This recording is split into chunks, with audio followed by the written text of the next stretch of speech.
ঠাকুরগাঁও এক আসনে জামাত নেতা দেলোয়ার হোসেনের আজকের এই মহাসমাবেশটা একটু ভালো করে দেখেন।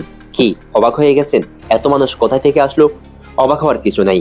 যারা এতদিন শুধু বলতেন জামাত শিবির শুধু ফেসবুকে আছে, অনলাইনে আছে, সরাসরি মাঠে নাই, আজকের এই বিশাল মহাসমাবেশ তাদের মুখে চুলকালে দিয়েছে। তবে আপনাদের আবারও স্মরণ করিয়ে দিই, জামাতের আজকের এই মহাসমাবেশ কিংবা আজকের এই উত্থান হঠাৎ নয়। দীর্ঘদিন ধরে তারা তৃণমূল পর্যায়ে মানুষের আস্থা তৈরি করছে। গ্রামের জেলে, কৃষক, শ্রমিক বা ব্যবসায়ী সব স্তরের মানুষ এখন তাদের প্রতি আগ্রহী। ওয়েলফেয়ার পলিটিক্সের মাধ্যমে তারা মানুষের দৈনন্দিন সমস্যার সমাধান করছে এবং সেই সমর্থন ধীরে ধীরে ভোটের মাঠে প্রতিফলিত হচ্ছে।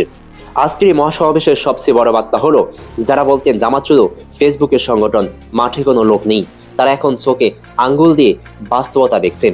মানুষের ঢল যখন নদীর মতো রাস্তা ভরাট করে দেয়, তখন বুঝতে হয় দীর্ঘদিনের নিচু স্বরে চলা প্রস্তুতি আজ উচ্চ স্বরে বিস্ফোরিত হয়েছে।